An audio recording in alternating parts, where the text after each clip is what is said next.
We welcome you. I'm Ellen O'Shaughnessy, coordinator of the program. We're delighted to have with us Hiroshi Hayakawa.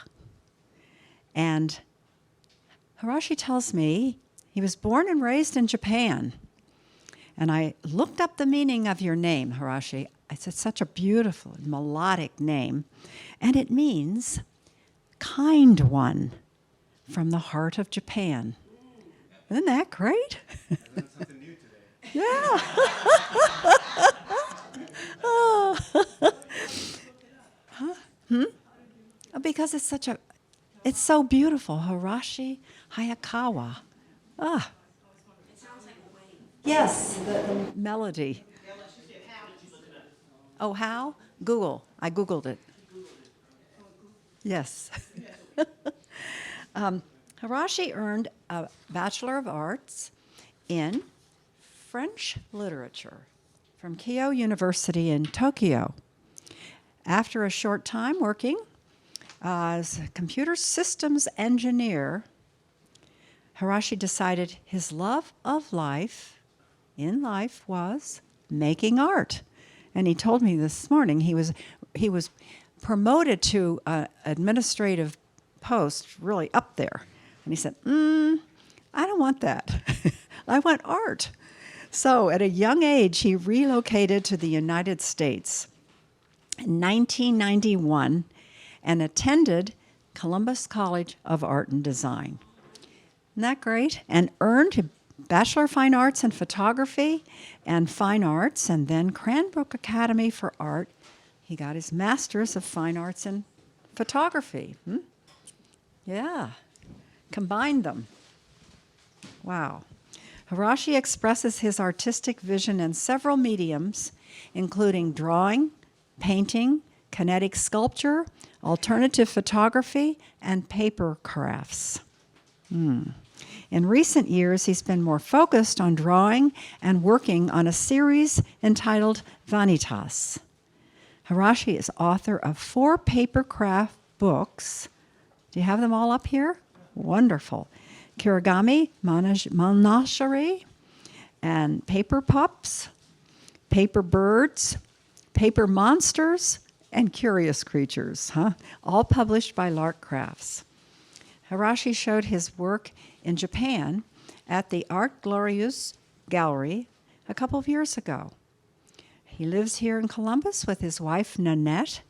And Vazi, you have met Nanette, huh? Yeah. 3 cats, a French bulldog, and a turtle. He teaches at Columbus College of Art and Design, exhibits his art nationally and internationally as well, with his work series that he exhibited in Japan.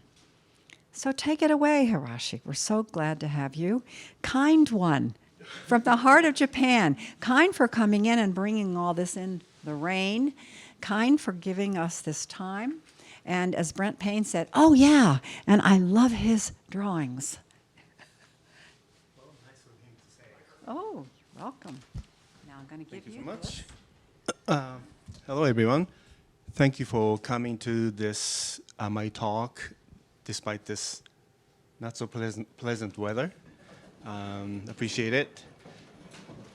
And also thank you, Ellen, for setting this up. Yeah, it was nice of you, and I'm going to enjoy this little talk. But let's see, I have a remote controller here, so I'm going to use this one. So as Ellen mentioned a little bit, my work kind of spans over many different mediums over the past 3 decades. So the reason why I do so many different mediums is because I get bored easily. And if I start to feel like I know the medium or subject matter too much, then I lose interest and move on to something else. So my life is like a repetition of that process. So that's part of the reason why I dip my toes into many different mediums. So let me just go over this slideshow, which is kind of like an overview of my life as an artist and what I have done up to this point. So, photography. Let's start with the photography. This is my major. And when I was, I believe this was junior year at CCAD, when I was a student, I was interested in alternative photography rather than straight photography, pretty pictures hanging on the wall. So I started mixing photography and something else. And closer? Okay. And one of the processes I learned when I was a student was liquid photoemulsion, which is basically the substance that's made up for, they make for traditional black and white darkroom print paper. It's a light-sensitive layer sitting on that top of the paper base. So, but this material comes in a bottle, then you heat it up and turn into liquid, and then once it's liquefied, you can brush this on any surface. You're in a way making your own photo paper. And that's what I did. So I just wondered what would happen if I print my images on sheet metal. So this is one of the first prints I made with this process. And as you can see, metal is not really a stable surface to print any images on. So as soon as the print was done and dry, it started to peel off. As you can see, the edges are already breaking up. And this deterioration continued until the image became almost unreadable. So I don't have this print anymore. It disintegrated. And somehow I thought it was really exciting. I was making something that's not impermanent. Because when you look at the photograph, you are looking at something that took place in the past. And then you are looking at, even if it's a self-portrait, you're looking at past you, there was no way you could go back and redo or undo the things you did in the past. So there is a profound gap, almost existential gap between who you are at present and who you were in the photograph, right? So that's the part of the reason why photography is always nostalgic and a little bit sad. So by doing this process, I thought maybe I can build a little bridge between the past and present, because the decay of the material itself is ongoing. It's happening in real time. So I thought somehow that was really exciting. Then later on, I started thinking about making my work more archival, and instead of decay of the material taking over and destroying itself, I learned how to stop it. Then only suggest as sort of a symbolic gesture of the decay. By doing so, in order to do that, I had to seal the whole surface of the print with a polyurethane, so there is no oxygen contact. So that's how you can make this kind of print more archival. This is one of the things that happens with this process is it adds extra texture to the print. And it's kind of hard to see in the slides, but when you pay closer attention to the surface, you can see sort of a crazed crackling texture here. So this is the detail shot of this piece on the left. And because the metal is not really stable surface to print images on, sometimes chemical gets in between the emulsion layer and the base metal and turn into bubbles. Then when the print dries, those bubbles collapse and turn into this kind of texture. These are mild steel. Yeah. Okay, what type of steel? Mild steel. Okay. Something you can buy easily from the hardware store. Okay. So how do you actually print on steel? I'm trying to visualize the process. Yeah, there are many layers to it. So first of all, I have to oxidize this steel just by leaving it to the elements. So I used to go to a Blackburn metal fabrication place on the Frank Road. Then I will have the sheet metal cut down to the small sizes. Then I would haul them into my backyard and then let it, expose it to rain, snow for 3 to 4 months. And the reason why I had to do that was because if the oxidation is just surface, not deep enough to bite into the metal, then when the print dries, it peels right off from the surface. So the oxidation, the rust has to be deep enough to bite into the metal. So that's why it takes about 3 to 4 months to oxidize sheet metal. Then once the metal is oxidized, I need to prime it because metal is too dark to show any images. So I have to coat the surface with gesso, which is a plaster glue mix, as you know, if you do paint. Then gesso works as a repellent. This liquid photoemulsion doesn't stay on the gesso, so I need to sand it down to re-expose the parts of the sheet metal through the gesso layer. Then I apply liquid emulsion on top, 4 layers. Thin layer 4 times. Then once the liquid emulsion dry in the darkroom, then I expose it to light through the negative. Then once the negative print is dry, then I work back with a drawing material like a charcoal, and then get rid of any blemishes or make adjustment to the tonality of the print. Then when the print is dry, you spray fix it to stabilize the charcoal. Then I will go back with oil-based wood stain to add extra color to it. Then when the wood stain is dry, I seal the whole surface with the polyurethane. That's the final step. To last at least 1,000 years. Not that long, but yes. Yeah. Oh, that's not something you can do. I brought this print today, yeah, right here. This is about 23 years old print. Okay, it looks pretty good. Yeah. I like that. It kind of reminds me of the Mona Lisa. Yeah, Yeah, it's something about the eyes and the face. and the It- position in the hair. Yeah, It's great. it looks like a Mona Lisa in a modern setting. Yeah, Don't you think? I do see that, yeah. And I like the eyes, how the eyes is focusing. Right. You know, No matter where you stand, the eyes are always looking at you. Very good. yeah. Yeah. And how you did the frame with the brown and then the black coming out. It gives a certain feeling and emotions to the person. And being an artist, you want to give that emotion to the Right. public. Yeah. Yeah. That kind of communication is done through the eye contact with the subject too. Eye Yeah. contact is really good on that. Well, thank you. Anyway, so this is extremely time-consuming and sometimes labor-intensive process because when you print your image on the sheet metal, it gets really heavy, and especially when the metal is big,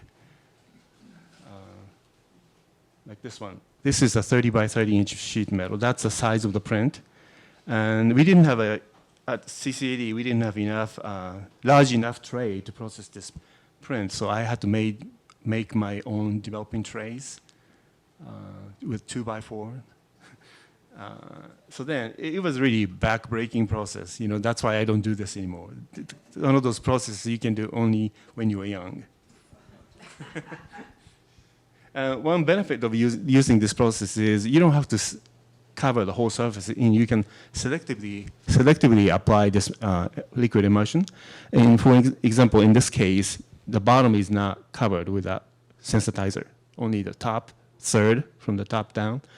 So then what you're looking at here, bottom is the actual natural oxidation of the sheet metal. Yeah, what I like about it is the dark and the light and gray. It gives a certain emotion to Yeah. that one piece. But I love the way that you've got that other, it's painterly, with the colors just coming through, and you say that's kind of a natural thing that happens, so it's Right. an interaction. And I like how you did the, at the bottom, you know, with the, That's what I was. Right, oh, yeah. okay. Yeah. Since this process is not really predictable, and sometimes the way image comes out is hard to control, so the success rate is not that high. You know, usually 25 to 50% if I'm lucky. So then sometimes nothing came out, and I have to scrape the whole surface and restart over. Yeah. And because of the nature of this process, you cannot stop at the halfway point. You just have to finish it from the beginning to the very end. And this one, the large print, I think it took me about 12 hours to finish, to make one print. So that's another reason I don't do this anymore. Okay, here's another example of applying selectively on the surface. The bottom half is natural rust of the metal. And this is sort of a mixed media piece with a plumb bob. I have a collection of cast iron plumb bob at home. I just love them. Here's another one. Something to do with the gravity. That was the theme of this piece. And here's another one that selectively apply emulsion in the center of the sheet metal.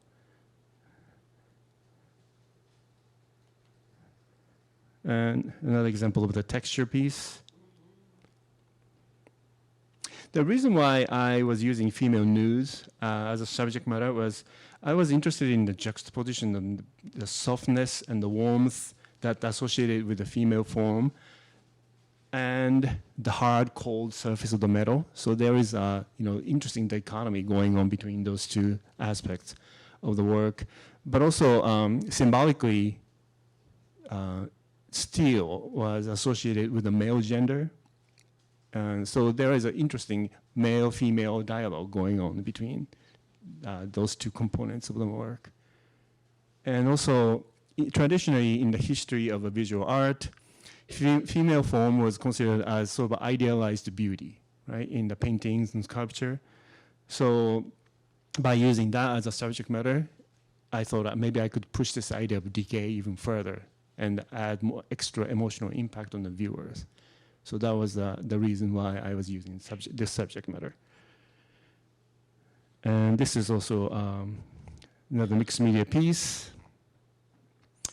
I welded this frame out of a flat sheet metal by cutting it into half-inch strips and roll them over with a machine, then weld them together over a wooden jig I made. So it's a hollow structure, but it's really heavy. About a week to weld the frame. And this ball at the bottom is actually a wax over wood. Looks like a bronze, but it is soft material. Here's the detail. Fetal position in the womb. Mm-hmm. Yeah. Yeah. So let me talk about a couple of the sources of inspiration. This is Edward Weston's photography when he was working with his then girlfriend. So sand dune and any out west, and I was really drawn to his treatment of the figure in a negative space. This is Japanese photographer Eiko Hosoe. This book came out in early 1970s called Embrace, and he was dealing with handling the kind of coexistence between male and female in the same composition, but extremely abstracted way. So those are a couple of his works. And then my work became a little more abstract. This is, instead of capturing the whole body of the subject, I concentrated on the section of the body. Then pushed the figure down to the bottom of the frame to sort of mimic the structure of the landscape.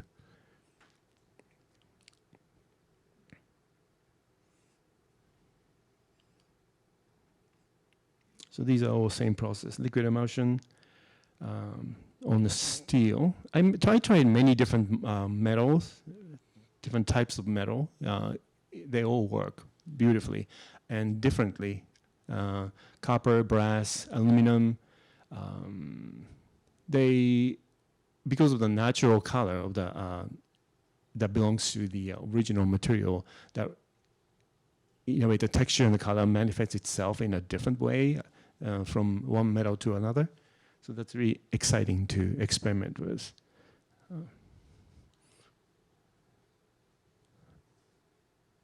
So these are all same processes. So then let's move on to the second process, which is the gum bichromate. Gum bichromate is a 19th century process. There are three ingredients to this process. One is gum arabic as a binder. Sensitizer is either potassium dichromate or ammonium dichromate, which is highly toxic carcinogen. Then the third ingredient is a coloring agent, which is any pigment that dissolves in the water can be used for the color. And for this one, I used iron oxide, which is ceramic glaze. Some of you guys might be familiar if you took the ceramics classes here. So then I dissolved the ceramic glaze, iron oxide, into the water and mixed that into the sensitizer and gamma Arabic. Then I applied this solution to the this is a watercolor paper.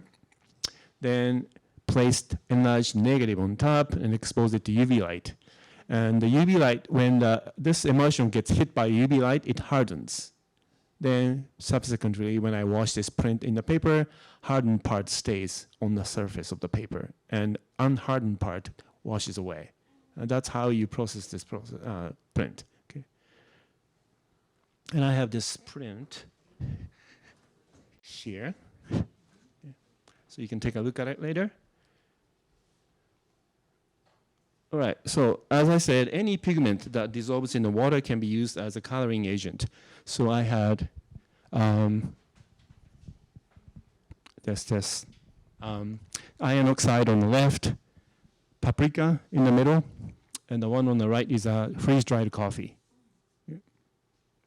And I teach this process in my class, so my students have fun experimenting with unusual materials. One student a few years ago did cinnamon, and it was really beautiful print, and smelled good too. Right? Yeah. I tried powdered green tea. It works beautiful.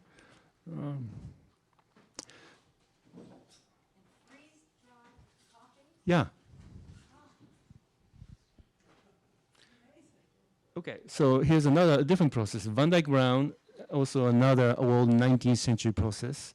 And this is the original image. So again, just like the gum bichromate print, you have to have an enlarged negative. That's the size of the final print. So this is the original positive I composited in Photoshop. I photographed my model in the studio.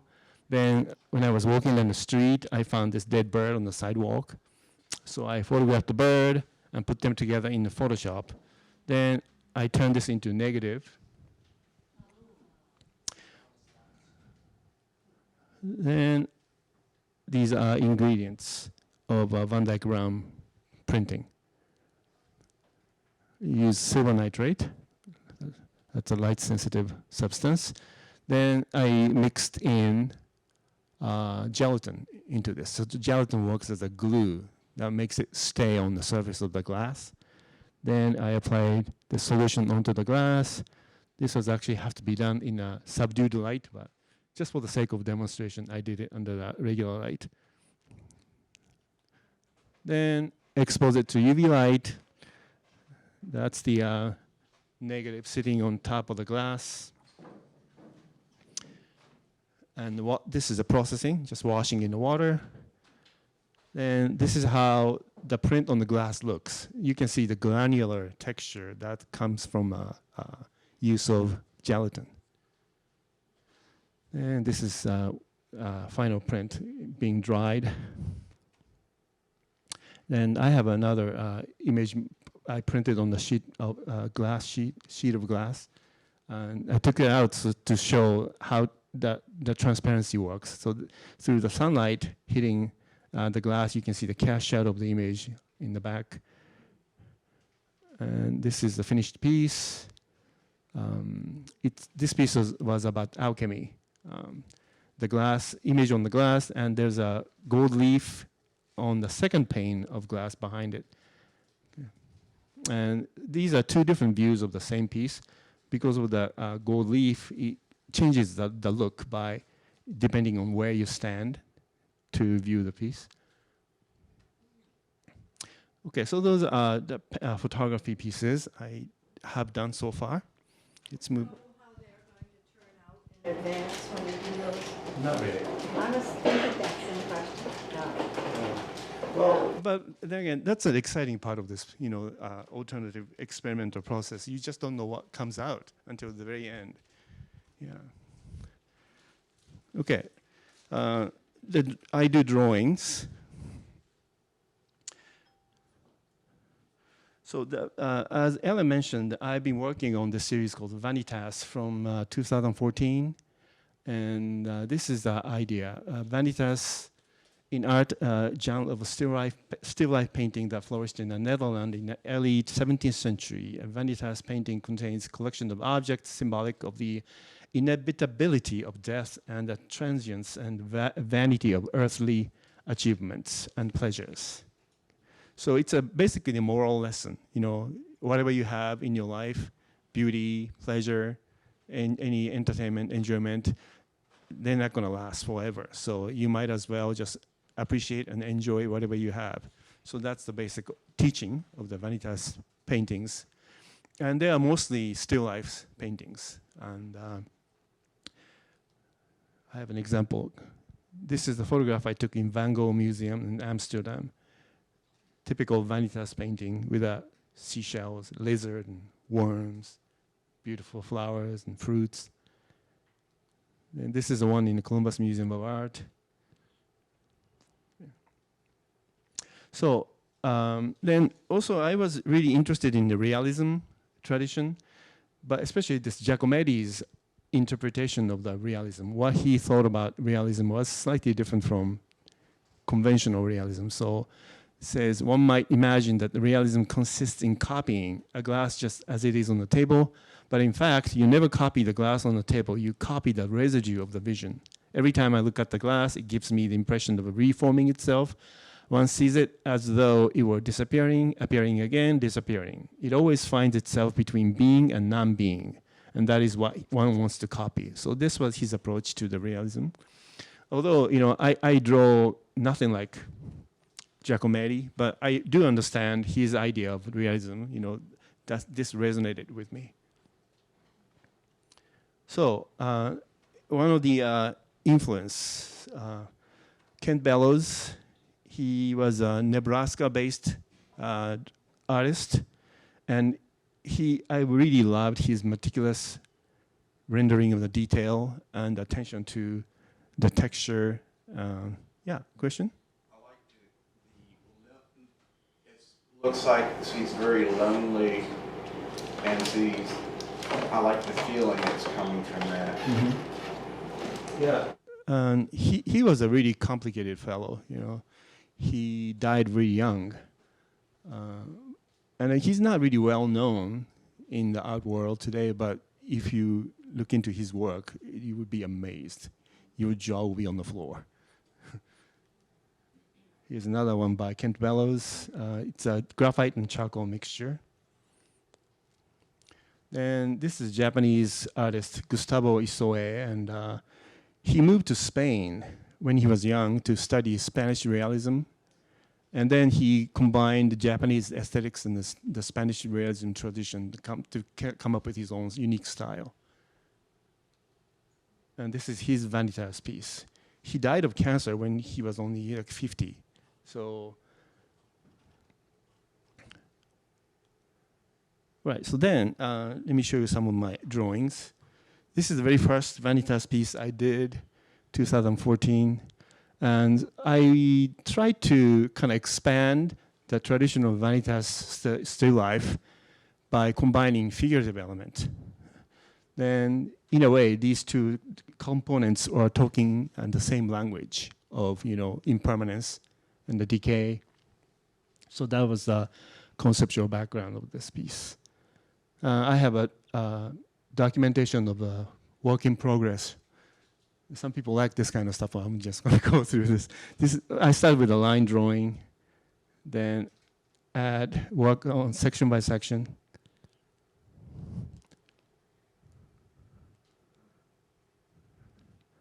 Then I wanted to have a little max flat black in the corner, so I used this masking fluid to paint over the contour line of the legs and the fabric. Then I applied graphite powder with a cotton ball to fill in that triangular shape, then remove the masking liquid afterwards. So this is the end result. Diptych. And this is how I work on the vertical surface. I sometimes do pastel. These are 2 pastel pieces on black charcoal paper.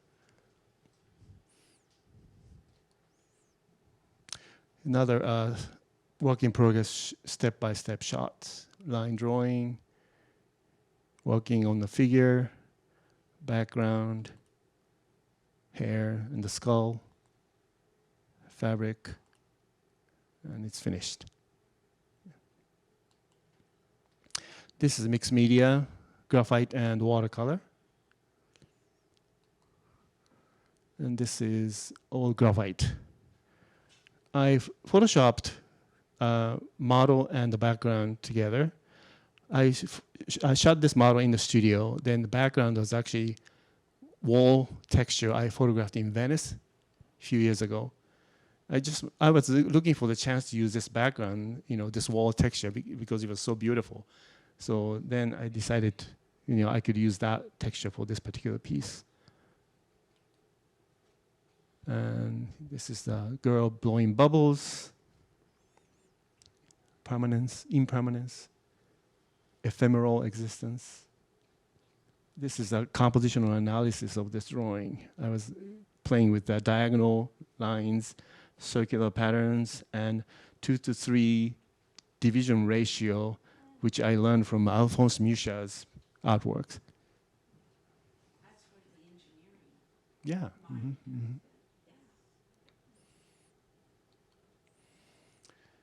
And the mixed media graphite and the color pencil, same background. I used that wall texture a few times. I just loved it so much. I couldn't get enough of it. Here's another mixed media, graphite and color pencil. I think this piece is in Sharon Weiss Gallery in downtown right now. Then in November last year, I was part of this group show organized, curated by Beautiful Bizarre magazine called Halcyon Days. So I documented my working process for this one. So let me show you how this works. Typically, I photograph my models in the studio because it's impossible to use the live model for my drawing process because the large piece, for instance, takes about 200 hours to finish. So it's not financially feasible. So I need to photograph them. So I took a picture of her in the studio, and I didn't like the way she was holding the blue airplane. So I used the other shot and combined them. That's the fine composite reference photo. Then I wanted to add sky to the background. So then I photoshopped the sky, clouds in the background. So that's the finalized reference photo. Then I started working on her portrait with a graphite pencil. I masking taped airplane and a white table underneath. Then that's the graphite powder rubbed onto the sweater. Then I finished the sweater and the colored airplane. Then I added the sky in the background. So this is how it looked when the piece was finished. And then a few more pieces. And this is a last piece I did last year. It was a technically challenging piece because there are so many different textures, hair, translucent blouse, shell, and translucent beads of the necklace and the metallic earrings. But it was really good exercise. Okay, I wonder if I have time to talk about sculpture. Okay, quickly. I do sculptures, kinetic sculptures. So let me just go quickly this part because I'm kind of running out of time. Oops. Peep shows. I started working on this series when I was at the graduate school. And my idea was to translate photographic medium into a sculptural context. So it's kind of like oversized pinhole camera, 20-inch cube. Then there's a peephole in the middle with a spy lens mounted in it. Then when you look through it, you see moving sculpture inside. And I brought in all the elements that made photography possible into this box. Moving body, grid pattern, which represented 19th century scientific mind, like Edward Myridge, then light source, and monocular vision of the spy lens. That's the second box. That's the eyeball moving back and forth, left and right. Then the third one, legs keep walking and walking. So then later on, this piece turned into something different than simple reinterpretation of the photographic medium. This moving arm, clock mechanism in the background, turning the hands backwards in time. This bird moving wings up and down. There are gears in the ceiling that turns.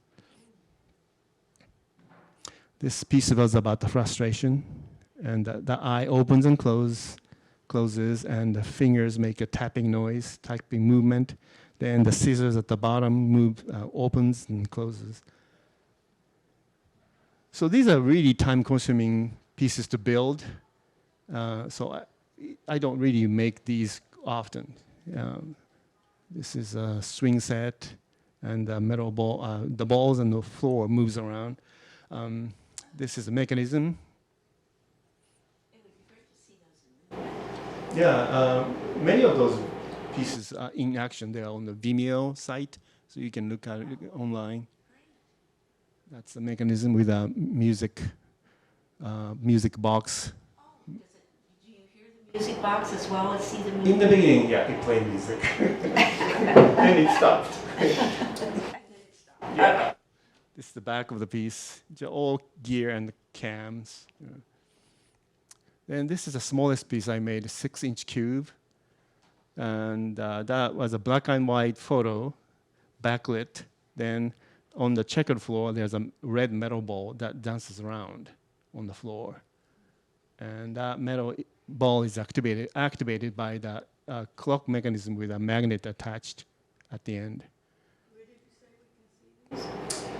Vimeo, Vimeo is Vimeo, Vimeo.com. Then you can look for these videos by typing in Peep Show. Then one thing I didn't like about those early sculptures were they made a lot of noise because I was using electric motor. So I wanted to make something that's quiet. So instead, I started using this kind of old phonograph motor that runs quietly from a vintage, record players. And this is a piece I made. That red ball moves up and down, and that's the peephole right there. And this is a crank to activate the motor, and that's a switch for internal light.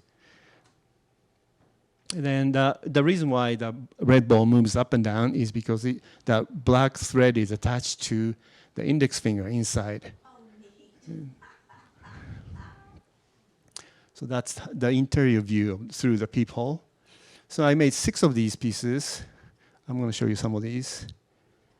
2 fingers move in the middle, then the red ball swings back and forth. And these 5 fingers move across the scope of vision. And this is, all 5 fingers move, then this hand cradles the little red balls in palm. Then this is the 5 fingers in the background move around up and down, up and down. Then there are 2 smaller balls in the foreground that they dance around on the checkered floor. Then this is the last piece I made. Those fingers just twitch. It's a subtle movement. This is how it looked when it was displayed in a concourse gallery in Upper Arlington. Okay, so I do paper sculpture, paper craft, and I started working on this kind of project back in mid-1990s when I was working as a gardeners for one of the gardeners for school, CCAD, for head librarian who was a Chinese lady, and she wanted to have a paper animal to decorate her Chinese New Year's party every year. So she asked me to make an animal out of paper from the Chinese zodiac. So that's how it started. Then gradually, this project expanded into many different animals that were not in the zodiac. And this, for example, this is a rhino. And so after I made many paper animals, people liked them, and many of them suggested I should turn these into a book. So that's what I did. I approached Log Crafts in Asheville, North Carolina. Yeah. Then Sculptures too. That's our last name, Yes. so thank you for that. sure. I knew this was going to happen. These are all designed out of one continuous sheet of paper. Then you cut the template out.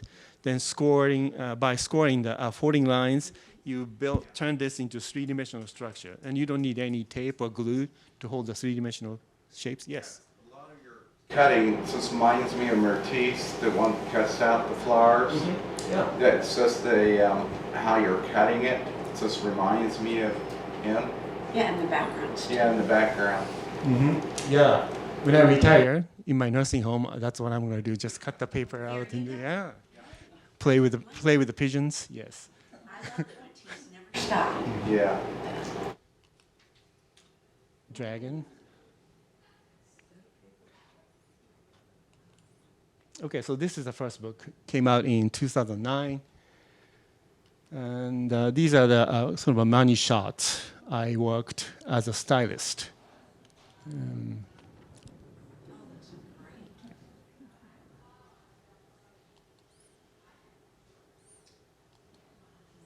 Then Lovecraft approached me again and suggested I should work on the second book.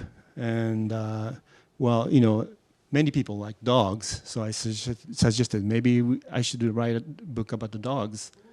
And Lovecraft gave me 40 top popular breeds in the United States according to AKC ratings. And then I worked on the 40 breeds, then 35 of them went into this book. And this came out in 2011. Scotty is my favorite design. I know, you captured Oh, look at that Chinese crested, that's wow. And the shirt. Okay, then I was on sabbatical in 2013, so I had a little extra time on my hands. I worked on 2 books. First one was the Paper Birds. This one involves more hand coloring. And so this is how it works. Basically, there's a money shot. Then right next to that page, you have a step-by-step instruction. Then at the end of the book, there's a template you can copy and make your own birds or any other animals.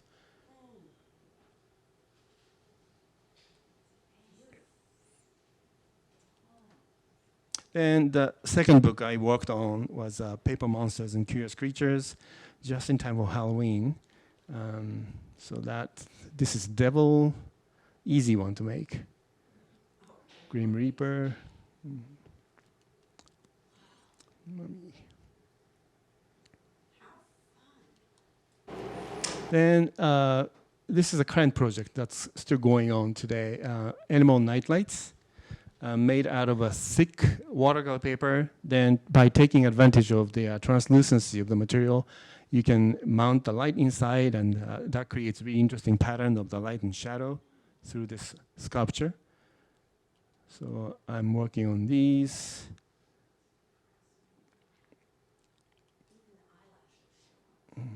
And these are a couple pieces I showed in Ohio Craft Museum on West 5th Avenue last year. And this is the end of the slideshow. Well, thank you so much for listening.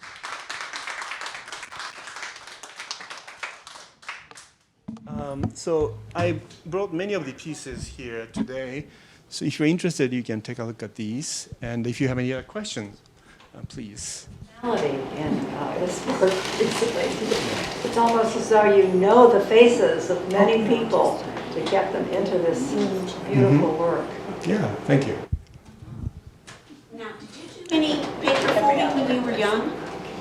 No.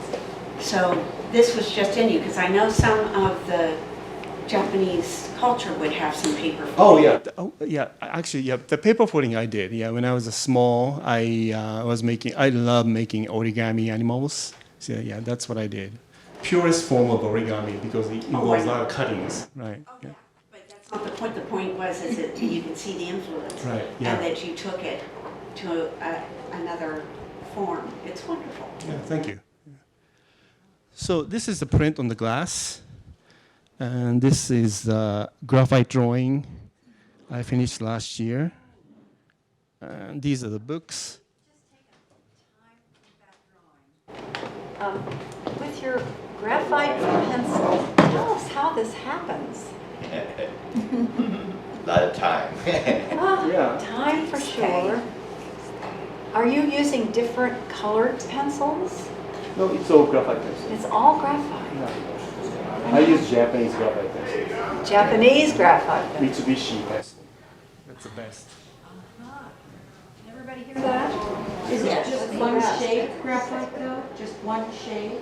Well, the Mitsubishi High Uni pencil, it comes in 20 different shades from 10H to 10B. So I don't use all of them, but you can really expand the range of value. Does it smear?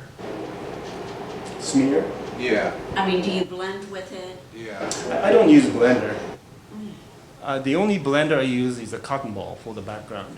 Okay. You don't use that little stick or, gray stick. Sometimes, but not much. Okay. Yeah. And would you say the fact that you're a photographer, and I think that photographers have an ability to see light in many ways, that Right. helps with that kind of Definitely, drawing? yes. Yeah. Because it's like super realistic. Her shirt is amazing. Yeah, I just love the shirt and the house. And the hair. How she's looking up in the sky. Shadow. It's Yeah. great. Yeah, it took me 4 days to finish his hair. And how much time would you, and I know that an artist doesn't work just on a clock, but, that takes I would a say long time. this size probably 150 to 200 Yeah, hours. you just get kind of burned out and you gotta go to another project. Right. Mhm. Yeah, That's how he works, yeah. Yeah. Well, Newt knows because he went with us to Paris. We went with the Soner family Okay. out of the Cultural Arts Center. And we had someone, I know some of you have heard this story, teaching us drawing on the Seine. And the teacher said, he ought to be teaching this class because he was doing his wonderful work. He's drawn all of his life, and we'll be glad to show you his calendar, and it has Portugal and Spain, which we visited Oh, yeah. in March in there, so, as well as other things of Europe. Is What- what- origami taught in Japanese schools? Is what? They want to say Sometimes, nice and yeah. loud? Sometimes, but But not a I don't regular. think it's a regular part of the curriculum. It comes every now and then as sort of a little fun project, like a workshop type of situation. What's the difference between kirigami and origami? Yeah. What's the difference? Kirigami is paper cutting. Origami is paper folding.